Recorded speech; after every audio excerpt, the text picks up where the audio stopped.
Good morning, everybody. My name is Hans-Petter Graver, and I'm chair of the Human Rights Committee of the Norwegian Academy of Science and Letters, and I'm also moderating this first session. We are very happy and proud that we are able to host this network meeting here over these 2 days, and we're looking forward very much to the discussions and deliberations. We decided to take academic freedom as a starting point for the symposium. The background, of course, is the challenge that democracy is encountering in all parts of the world, and the importance of science and academic freedom to democracy and to human rights. This goes both ways. Human rights are also important to academic freedom. Many scientists have become victims of persecution by authoritarian rulers for the sole reason that they have exercised their freedom to pursue knowledge by scientific means. Academic institutions have, in various ways, been challenged by state and non-state actors in academic settings. This session, the first session of the meeting, will examine the connections between academic freedom and human rights, including as they relate to free speech. And to examine this, we have this exquisite panel that you see here. On the panel are Martin Chalfie. He's the chair of the Committee on Human Rights of the U.S. National Academy of Sciences, National Academy of Engineering, and National Academy of Medicine. And he will address the fear and uncertainty that has arisen in the United States. One of the main concerns that he will talk about is the treatment of foreign scientists and students. And then we have Mahmood Amiry-Moghaddam, human rights activist and professor of medicine and a member of our academy here in Norway at the University of Oslo. He will talk about academic freedom as a barrier to authoritarian rule with the example of Iran. He will look at Ayatollah Khomeini's approach to universities and the results of the restructuring efforts of his successors. And then we have María Luisa Acosta, who is the president of the Academy of Sciences of Nicaragua. She will present the attacks on universities and academic freedom in Nicaragua and how protecting academic freedom is about defending the dignity of every person to think freely, to speak truth, and to imagine a better future. Our fourth panelist, Shahid Jameel, National Academy of Sciences of India and the Indian Academy of Sciences and the Indian National Science Academy, is joining us remotely. So he will come up on the screen here when it's his turn to present. And he will talk more generally about the relationship between human rights and academic freedom. So first, I give the lecture here to Martin Chalfie, please. I have a silly idea about meetings. Good meetings are meetings that when you go there, you get so excited, you want to leave. So it's a little ironic, but I'm already getting that feeling, that I'm excited about what is going to go forward. I'm going to give a very sort of personal, probably very idiosyncratic sort of talk, in part because I've recently reread this article by Abraham Flexner. For people outside of the United States, Abraham Flexner was an educator who, among other things, ruined every pre-medical student in the United States by coming up with the rules that pre-med students, what courses they had to take. It was called the Flexner Report in 1910. But more than that, he was the person who thought up and was the first director of the Institute for Advanced Study at Princeton, and a very prominent educator. And in 1939, really on the eve of the start of World War II, he wrote this very interesting article that I've read several times and recently reread, called The Usefulness of Useless Knowledge. What he's talking about here is, let me see if I get this right. There we go. He says, in this paper, I shall concern myself with the question of the extent to which the pursuit of these useless satisfactions basic research, essentially. Prove unexpectedly the source from which undreamed of utility is derived. As I've reread this paper, it really is about academic freedom. And I want to present a couple of the quotes that he had back then, showing that the problem is not current, it's long-lasting, it's been with us for a while. And I recently learned how to make QR codes. So if you want to get it, I put the QR code there, but an easier way is to just look up Flexner in Wikipedia, and there's a link to this article, which I quite like. Anyway, a couple of quotes from him. The first one is, he's talking about, is a problem because we're in a materialistic world, that we want answers to things. And he says, I have no quarrel with this tendency, but unless it's made a better world, a fairer world, millions will continue to go to their graves silent, saddened, and embittered. Now I sometimes wonder whether that current has not become too strong, the current towards materialism has become too strong, and whether our conception of what is useful may not have become too narrow to be adequate to the roaming and capricious possibilities of the human spirit. And he follows this with, again, this is 1939, with the threat to academic freedom. In certain large areas, Germany and Italy especially, the effort is now being made to clamp down the freedom of the human spirit. Universities have been so reorganized that they have become tools of those who believe in a special political, economic, or racial creed. Now and then, a thoughtless individual in one of the few democracies left in this world will even question the fundamental importance of absolutely untrammeled academic freedom. The real enemy of the human race is not the fearless and irresponsible thinker, be he right or wrong. The real enemy is the man who tries to mold the human spirit so that it will not dare to spread its wings, as its wings were once spread in Italy and Germany, as well as in Great Britain and the United States. I put the emphasis there. And I think this is my last quote for him. He says, and this is his added importance of academic freedom. He says, justification of spiritual, by this I take to mean academic freedom, goes, however, much farther than originally, whether in the realm of science or humanism, for it implies tolerance throughout the range of human dissimilarities. In the face of the history of the human race, what can be more silly or ridiculous than likes or dislikes founded upon race or religion? Does humanity want symphonies, paintings, and profound scientific truth?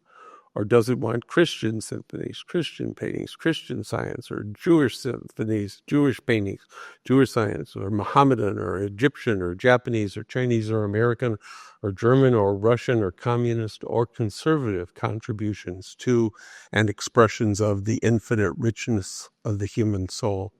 So still debating the points we're debating today. At the CHR, as with many of your academies, we have one element of what we do is advocacy and working on behalf of scientists, engineers, health professionals anywhere in the world who've suffered serious human rights violations.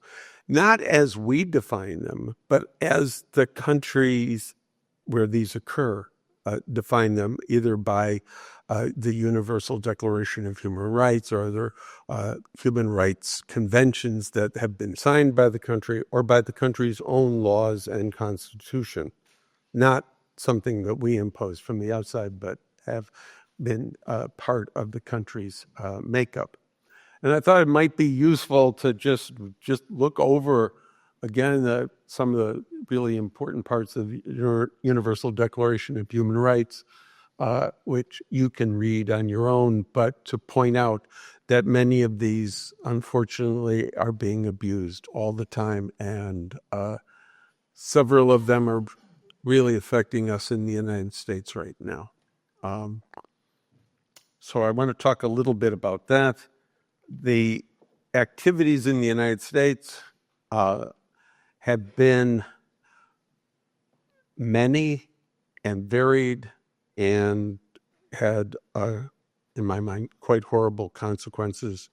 There have been arbitrary, what appear to be completely arbitrary arrests of individuals because of supposed immigration violations or petty crimes, detention without being able to talk with lawyers.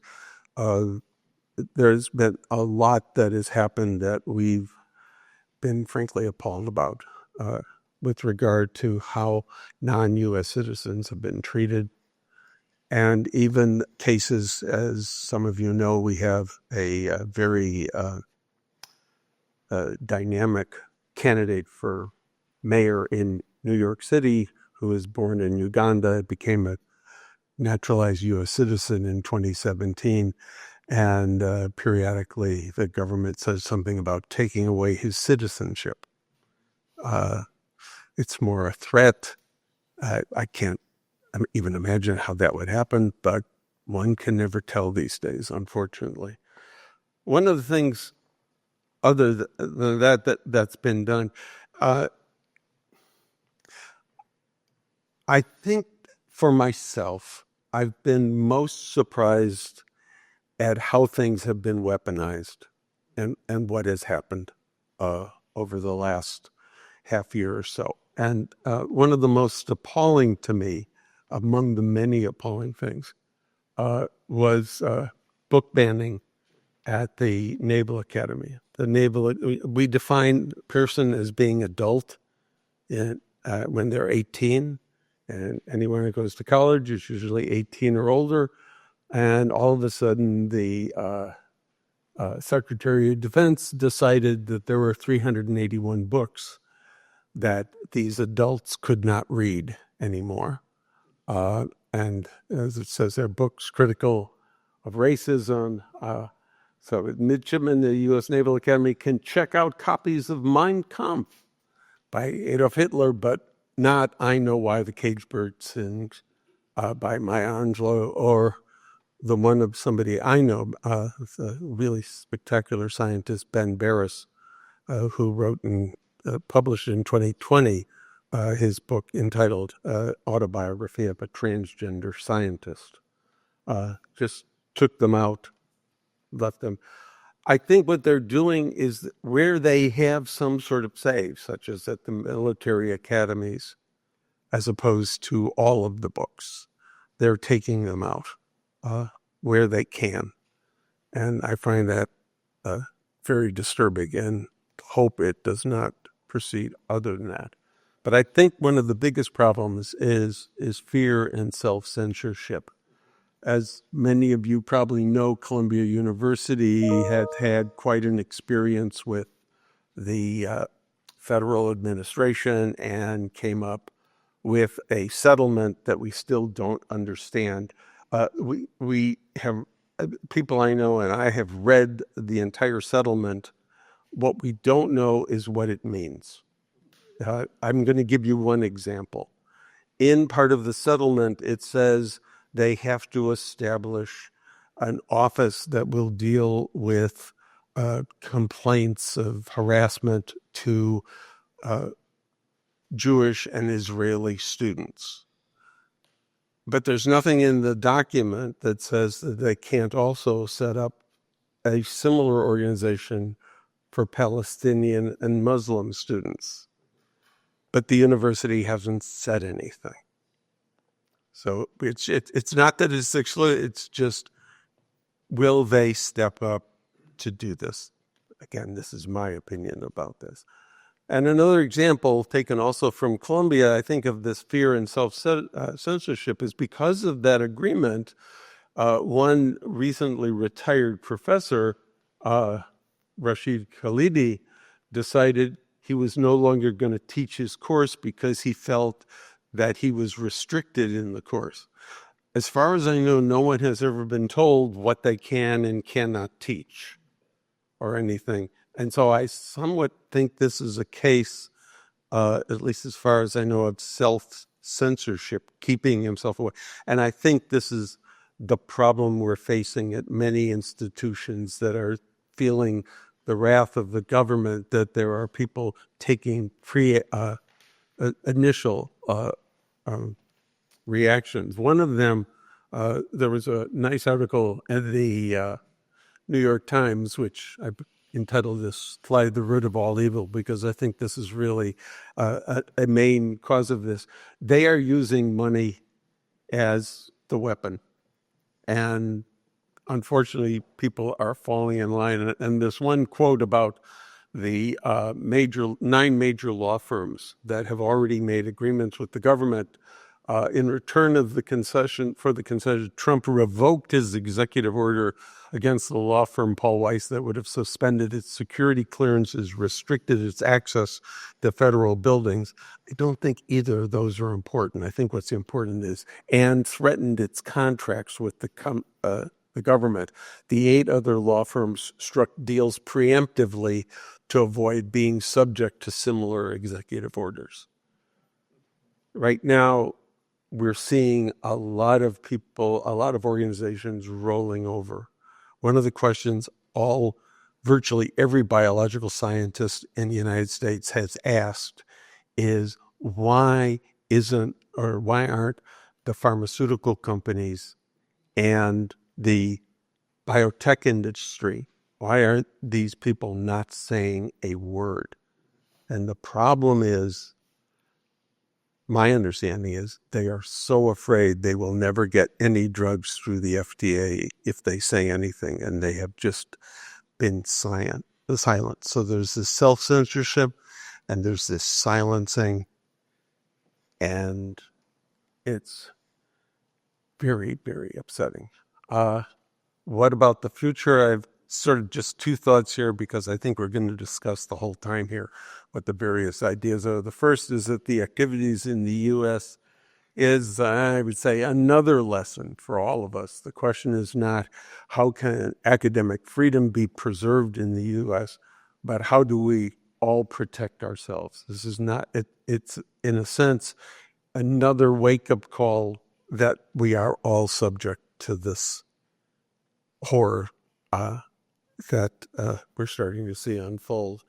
And the second thing, I think, which is sort of mimicking a little bit of the first, is that this is a time for all of us to come together on this. I think what I would love to see more of, and we've already seen quite a lot of it, to tell you the truth, of national academies and countries being supportive of the scientific enterprise, and less of the, we might be able to poach this scientist or that scientist or this, and because those are, to me, it's a little more of a selfish thing.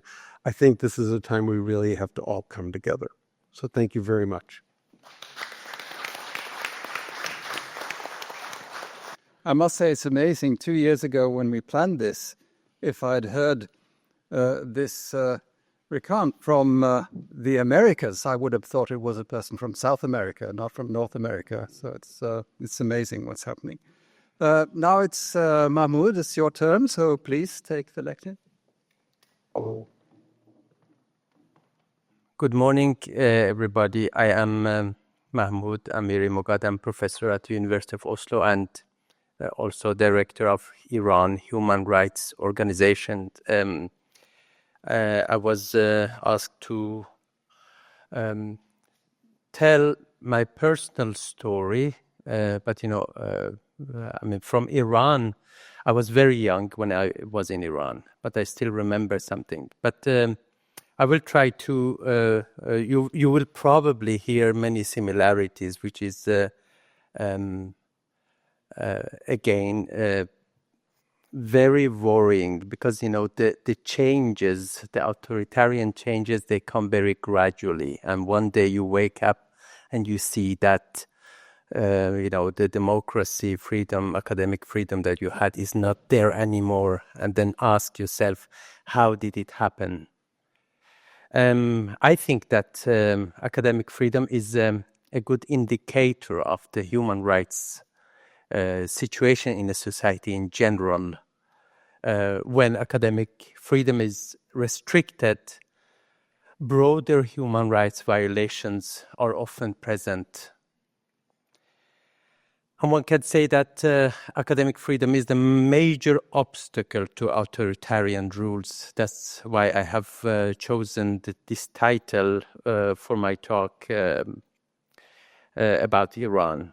Because it empowers people to think critically, question official narratives, and pursue truth without fear. Universities that remain free and independent become sanctuaries of knowledge and debate, protecting society from propaganda and control. This is why authoritarian regimes so often target scholars and students first. They recognize that the society trained to think freely is more difficult to suppress. During the Islamic Revolution in 1979, I was 7 years old. But I remember that also at that time, in the neighborhood, we were from a normal middle-class family, and there were no revolutionaries in our family. But there was one of our neighbors there was a student from University of Tehran. And he was the source of political debate in that neighborhood. So soon, many other young people started thinking critically, and they had learned it from him. So universities were centers of opposition before 1979. I show this picture because I remember that it was shown actually on the TV. It was a few months before the revolution, in November 78. University of Tehran students were demonstrating, and actually there was army, and they were shooting. So they showed it on TV. So that day, 57 people were killed on the streets. And but it continued. So this is the picture I remember very well that I was seeing on the TV. So Ayatollah Khomeini came, and of course, people didn't want a dictatorship. That's why they had been going on the streets, especially students and scholars. But now we had Ayatollah Khomeini, and very soon after 1979 revolution, I think Khomeini and his allies realized that the universities were a major obstacle to establishing the state that he envisioned. Because these universities, they were, outside the universities, they managed to mobilize mobs to make people to self-censor themselves. But universities were actually the place where still there were political organizations, opposition movements being organized. And what happened was that gradually we could hear a rhetoric against the universities. That one of his very famous speeches, when he had decided that, okay, we can't live with these universities, was that if a university is not committed, what he meant is to Islamic and moral values, it is more dangerous than a cluster bomb.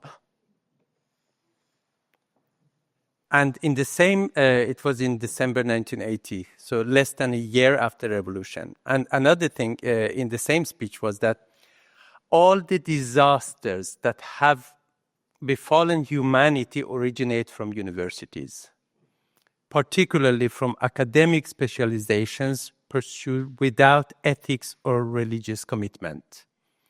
If knowledge becomes detached from moral refinement, the university can become the source of corruption and destruction. So the way normally the way it happened was that he used to give a speech, and the day after there were mobs everywhere following this. So that was a clear declaration of what they later called the Cultural Revolution. So what they did was that the universities were shut down, all of them, and thousands of professors, staff, and students were expelled. At that time, my sister had just started the university. So she was in her first year. And then when the universities reopened, everybody had to go through interviews. So she was interviewed by one of her classmates who knew that, okay, she didn't follow the compulsory hijab and, who her friends were, and she was expelled. But, many others, like thousands, and many left the country at that time. And then there was this Supreme Council of Cultural Revolution created that was supposed to oversee, because once they had so-called purified the universities, they thought that, okay, now we will not have any trouble anymore. And then, they changed the curriculum, rewrote it, they reinforced gender segregation, and so on. But I don't think they have done a good job. I mean, they didn't do their job properly. They thought that, okay, universities are now solved. But when we see what has happened after that, the first major protest against the regime by those who were toddlers or very young during the Cultural Revolution, it started from the universities. So, yeah, one more thing I forgot to say. That another thing they did was that they established so-called special quotas for students. That in every class, a certain number of students was supposed to belong to families who were loyal to the system.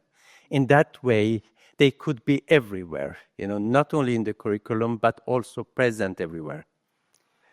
So,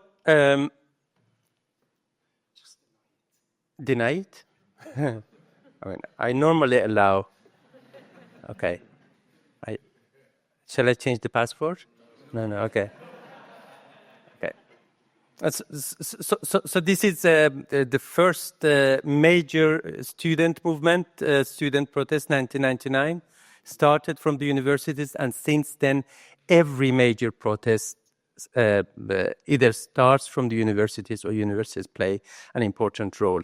And this is a picture I wanted to, let's see. No problem. I think I shouldn't have gone that hard, maybe, against the... Okay. Here you see that it's one of the major universities in Tehran. They have painted the American-Israeli flag in the entrance, and students, they refuse stepping on it. And these are students who are born after the revolution and have grown up in a university that Ayatollah Khomeini thought, he has managed to indoctrinate them. This is another picture. This guy you see, he belongs to one of those quotas. And it was very clear that, despite all the efforts, they haven't managed. Here you see these women during the Women Life Freedom protests for 3 years ago in the university. Again, their universities were central. They are protesting against compulsory hijab, the same protests. And of course, the struggle against academic freedom and students and universities is still ongoing. These are two students, actually, we call them elite students. I think one of them, Ali Younesi, here, he was the gold medal winner in international astronomy and astrophysics Olympiad. And the other one is the silver medal in astronomy Olympiad. And They were arrested after one of these protests, and they are sentenced to 22 years, Ali, in prison, and 17 years in prison with the charges of spreading lies, propaganda, cooperating with the enemies, and also terrorism, and of course without due process. So I think, this is Iran human rights. I think I would stop here, and then we can continue our talk later. Thank you.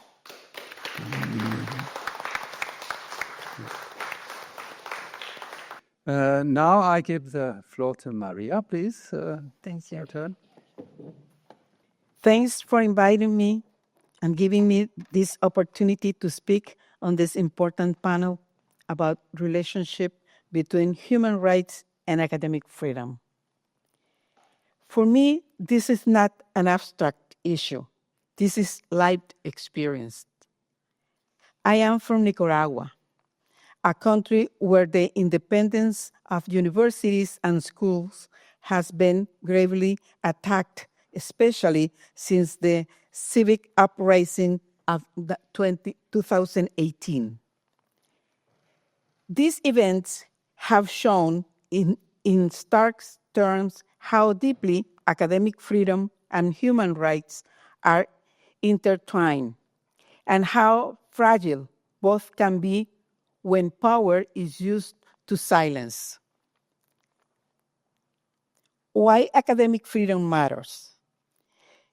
At its core, academic freedom is the right to think, teach, research, and learn without interference or fear. It is not a privilege granted by states. It is a fundamental human right. In my own life, academic spaces once offered me a sense of possibility. Universities were places where young people could question, debate, and imagine a more just future for our country. They were also centers where students and professors felt responsible to society, to speak through, to investigate injustice, to demand accountability. Losing that spaces means losing not only education, but the very heartbeat of democratic life. Challenges in Nicaragua. Since 2018, the government of Nicaragua has systematically targeted universities and schools. What began as a repression of students escalated into outright seizures of institutions. Dozens of universities, including our university, where I used to teach, the historic Universidad Centroamericana UCA, were stripped of their legal status, their campuses confiscated, their faculty dismissed, and their students displaced. This was not only an attack on property, it was an attack on knowledge, on memory, and on the possibility of critical thought. Overnight, thousands of students found their degrees uncertain, their futures disturbed. Professors who spoke critically were silenced or forced into exile. Libraries, archives, and research centers, repositories of a nation's intellectual life, were taken over and repurposed to serve political loyalty rather than scholarship. What we see there is direct violation of human rights, the right to education, the right to freedom of expression, and the right to participate in cultural life. Academic freedom is the bridge that connects all those rights, and when it collapses, society as a whole suffers. The role of state and non-state actors. It is important to note that threats to academic freedom do not come only from governments. In Nicaragua, pro-government groups, students' federations loyal to the ruling party, neighborhood committees, and paramilitary groups were deployed to intimidate and attack students and professors. At the same time, online disinformation campaigns target academics, spreading lies to discredit their work. This shows that academic freedom is vulnerable in many directions. The classroom is not a zero space. It reflects and absorbs the struggles of the wider society. Why this matters beyond Nicaragua? Nicaragua is not alone. Around the world, authoritarian tendencies use similar strategies, shutting down universities, controlling curricula, or punishing scholars who speak out. But the Nicaraguan case is a powerful reminder that academic freedom is not a luxury. It is a front line of democracy. When universities fall silent, society loses one of its last safe spaces for dissent and critical inquiry. A call of action. So what can we do? First, we must insist that academic freedom be treated as a non-negotiable human right. International human rights organizations, universities abroad, and scholarly networks must continue to monitor, denounce, and respond to violations. Second, solidarity is essential. Exiled students and academics must be supported through scholarships, research collaboration, and safe platforms to share their voices. Their loss is not just Nicaragua's loss. It is a loss for global intellectual community. Finally, we must remember that defending academic freedom is not only about protecting universities. It is about defending the dignity of every person to think freely, to speak truth, and to imagine a better future. In Nicaragua today, the seizure of universities is a wound in a nation's soul, but memory of what those spaces represented, the courage of students and teachers who stood for justice, reminds us why academic freedom matters.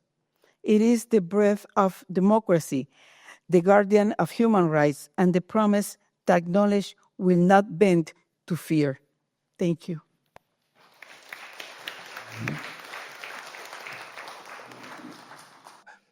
We will have just a small technical pause to get then Shahid up on the screen. So please just remain seated and while Henrik then is doing the technical important matters.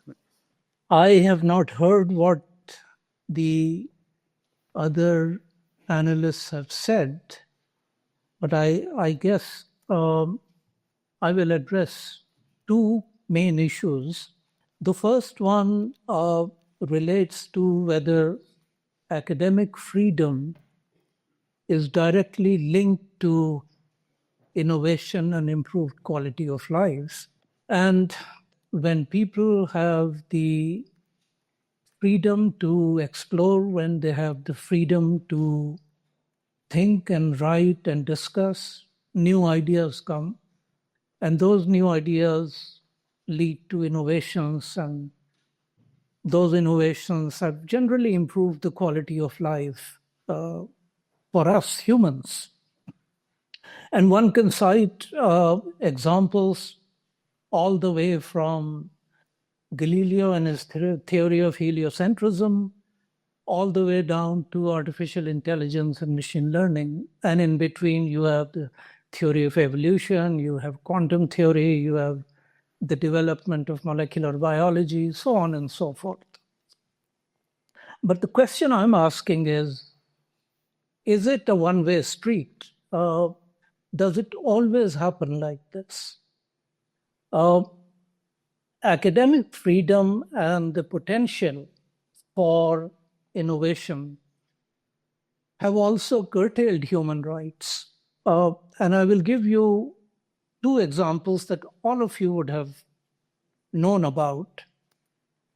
The first example is that of the development of a hepatitis vaccine and the Willowbrook school study that happened between 1955 and 1970 at Willowbrook, which was an institution for intellectually deprived children.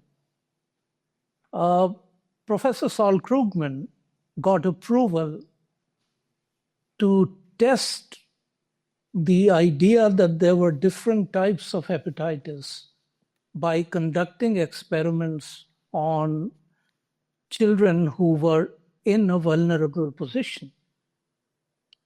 And basically, while his studies proved that there were two different types of hepatitis, which were not cross-protective, so there was serum hepatitis and there was what was later called enteric hepatitis. They were not cross-protective, and now we know why, because serum hepatitis is caused by the hepatitis B virus, whereas enteric hepatitis is caused by hepatitis A or E viruses. So it definitely sped up the development of vaccines, the discovery of the hepatitis B virus by Baruch Bloomberg, and so on and so forth. But it also compromised the human rights of 5 to 10-year-olds who had no option of informed consent. So here is one example of how academic freedom for a group of individuals led to compromising the human rights of another group of individuals. Another example is the Tuskegee syphilis study, which was carried out between 1932 and 1972. This was carried out on Black men who had syphilis, but they were offered no treatment even when penicillin became available and mass-produced in the mid-50s, because scientists wanted to study the natural progression of disease in these individuals.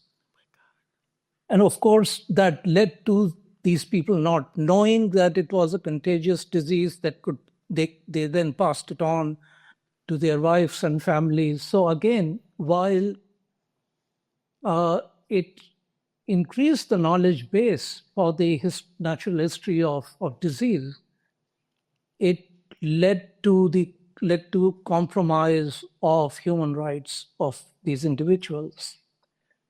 So these are two, and these are, of course, a point that we must discuss when we talk of academic freedom and human rights.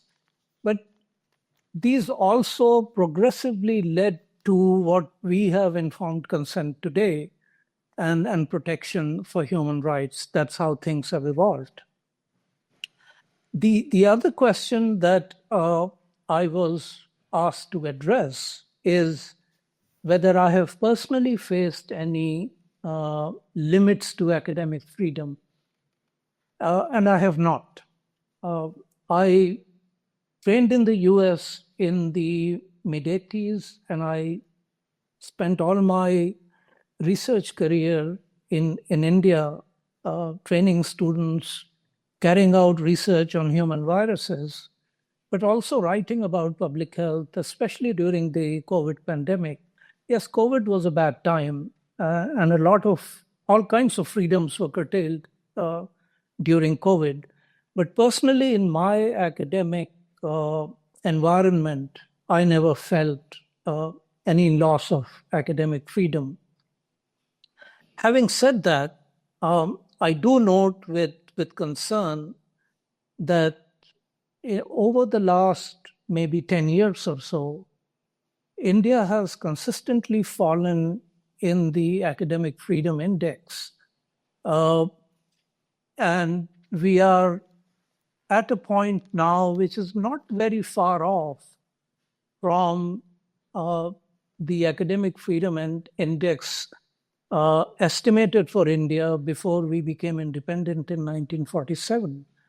So it ought to be quite concerning for the science academies in India, for responsible people in government and civil society, that an independent body assesses that India's academic freedom index is now reaching levels that were there during the colonial period. So I'll stop here, and if there are questions or discussions, I'll be happy to reflect a little more on this. Thank you.